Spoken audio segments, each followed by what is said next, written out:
Well, Bill Bennett, the former Secretary of Education under President Reagan, is joining us now, and he's in Bald Head Island, North Carolina. I venture to say that you argue it's the best fireworks are where you are, sir.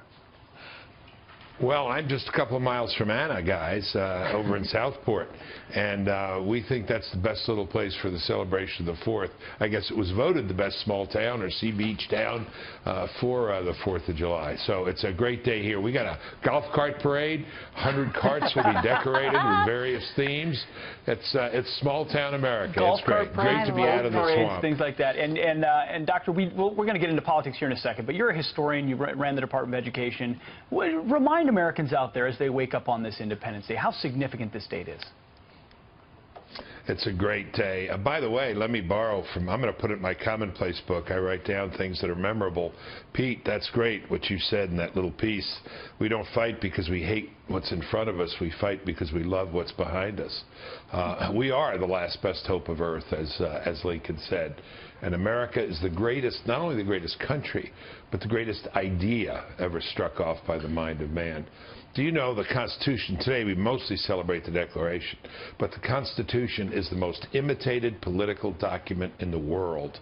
And we have lived longer continuously, even though we're a young country, we have lived longer continuously under a single document than any nation on earth. When you look at that founding, I'm still touched by the idea of the Declaration of Independence being approved on this day in 1776, read aloud a few days later in Philadelphia to the world, really, declaring our independence from tyranny. How far have we moved since that day? Do you recognize the same country? Some of us have moved a long way. There's the, the transatlantic agnostics who do not recognize either God or country. But a lot of America has stayed right put, right where it was at the beginning. Witness the last election. Survey that. Go to Southport. Talk to people today. Replay those interviews you guys had in the first hour. This idea still beats in the hearts of Americans.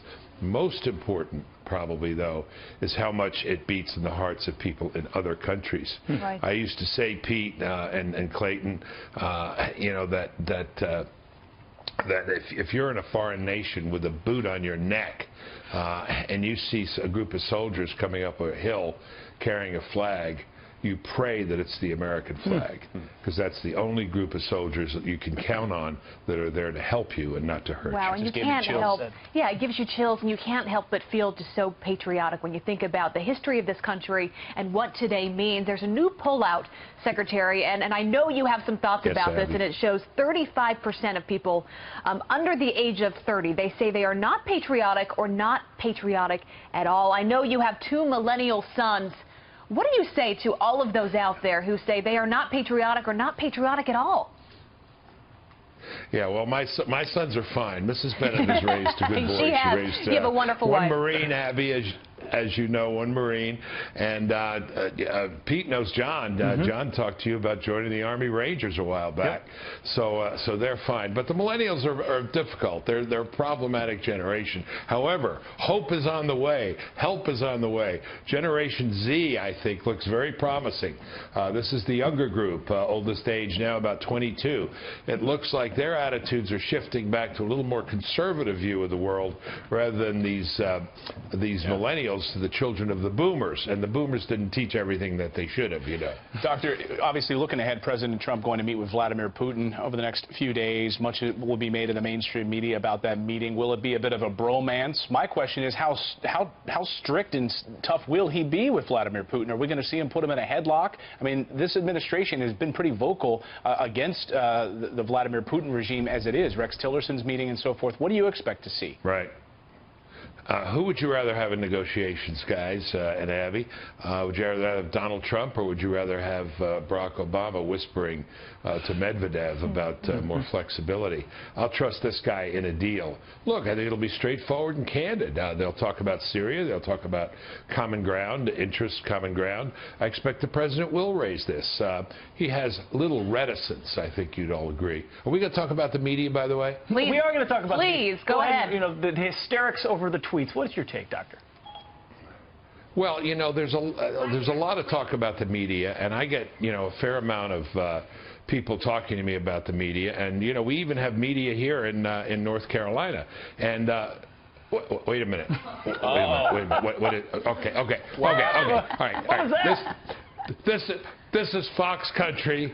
Get out of here. The president has taught you a lesson. This is Fox Country. Anyway. You tell them. Yeah, look at that. Isn't that terrible? They just try to. They horn in every conversation, but the president taught them a lesson. Look, the media, a lot of the media dislikes the American people, and the American people have repaid the favor. There's a great Latin phrase, which I know Pete will immediately translate, odi profanum vulgus. I hate the vulgar crowd. You know, if Americans like it, whether it's fireworks and hot dogs on the 4th of July or Disney World or Clint Eastwood movies, you know, the snobby media will not like it.